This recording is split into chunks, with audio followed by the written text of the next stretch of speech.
18 de julho de 2023. Nós estamos na terça-feira da 15ª semana do Tempo Comum.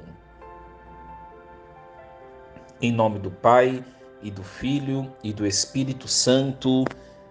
Amém. Meus queridos filhos e filhas, muito bom dia. Vos saúdo com a paz de Jesus. Nesta terça-feira, nós vamos em prece e oração meditar o texto do livro do Êxodo, capítulo 2, versículos do 1 ao 15. Naqueles dias, um homem da família de Levi casou-se com uma mulher da mesma tribo, e ela concebeu e deu à luz um filho. Ao ver que era um belo menino, manteve-o escondido durante 3 meses. Mas, não podendo escondê-lo por mais tempo, tomou uma cesta de junco, calafetou-a com betume e piche, pôs dentro dela a criança e deixou-a entre os caniços na margem do rio Nilo. A irmã do menino ficou a certa distância para ver o que ia acontecer. A filha do faraó desceu para se banhar no rio, enquanto suas companheiras passeavam pela margem. Vendo então a cesta no meio dos caniços, mandou uma das servas apanhá-la. Abrindo a cesta, viu a criança. Era um menino que chorava. Ela compadeceu-se dele e disse: "É um menino dos hebreus." A irmã do menino disse então à filha do faraó: "Queres que te vá chamar uma mulher hebreia que possa amamentar o menino?" A filha do faraó respondeu: "Vai." E a menina foi e chamou a mãe do menino. A filha do faraó disse à mulher: "Leva este menino, amamenta-o para mim, e eu te darei o teu salário." A mulher levou o menino e amamentou.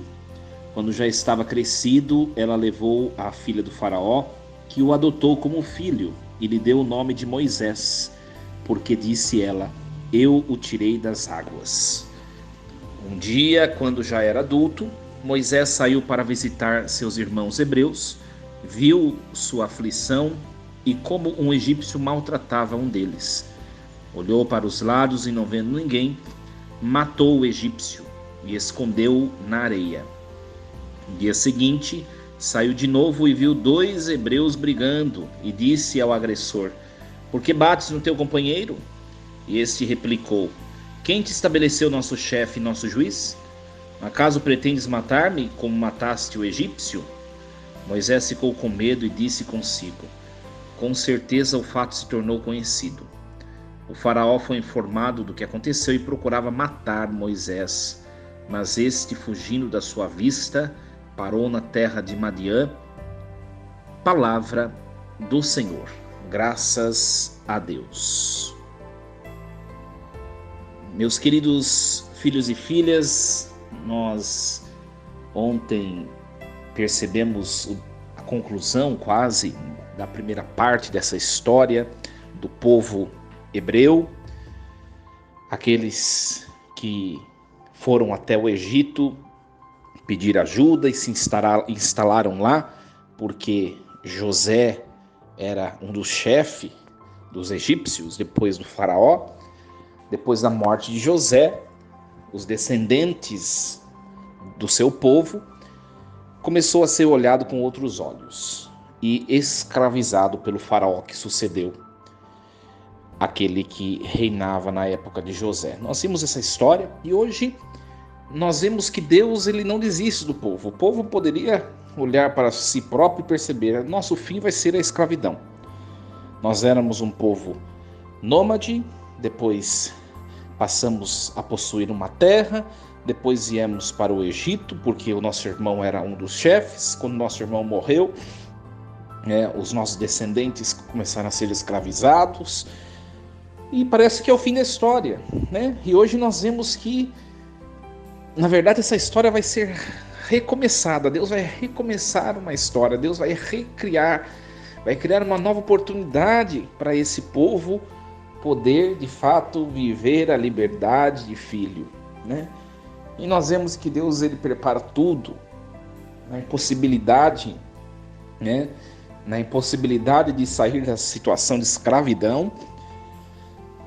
Nós vemos que Deus ele prepara as situações, né?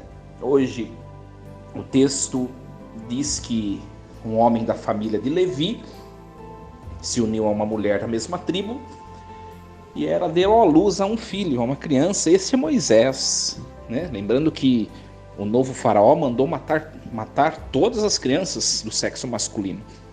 E essa mulher, ela deu um jeito de fazer seu filho escapar, né? Por isso jogou no rio e ele foi acolhido pela filha do faraó. Olha como Deus faz as coisas, né? Aqueles que mandaram matar, de fato são aqueles que depois vão recolhê-lo. E ele vai ser o protagonista da libertação do seu povo, né? E Moisés aqui, crescido, ele já começa a buscar a justiça, só que ele começa a buscar a justiça com suas próprias mãos, né? Mais uma vez aquela velha história sobre a qual nós refletimos alguns dias, né? Por alguns dias. Fazer justiça pelas próprias mãos. Nós vemos que Deus ele vai fazer acontecer a libertação. Moisés simplesmente vai ser um guia, um condutor para o povo. Meus queridos, na nossa vida, na nossa história, nós também temos tantas situações, não é verdade? Que nós queremos fazer acontecer as coisas que nós percebemos que são necessárias. Mas tem coisas que não somos nós quem faremos, é Deus quem fará. E nós precisamos entender essa verdade e entregar aos cuidados de Deus as situações que nós percebemos que não somos nós mais a possibilidade de realizá-las, né? Moisés mata um egípcio porque estava maltratando um hebreu. Depois, dois hebreus estão brigando, Moisés quer intervir para que eles não continuem a brigar. E o fato de Moisés ter matado um egípcio que estava maltratando um hebreu fez com que a notícia se espalhasse e o faraó começou a olhar Moisés, que era o seu, digamos assim, neto adotivo, olhar com outros olhos e buscou matá-lo, né? Porque percebeu que Moisés, sendo hebreu, filho adotivo da sua filha, né? Ele estava se voltando contra os egípcios. Às vezes nós queremos fazer as coisas e nós pioramos as situações, né? Agora Moisés tem que fugir do egípcio, né? Do faraó e dos egípcios. Aquele que tinha sido adotado pela filha do faraó, agora tem que fugir do faraó. É colocar aquele velho ditado, né?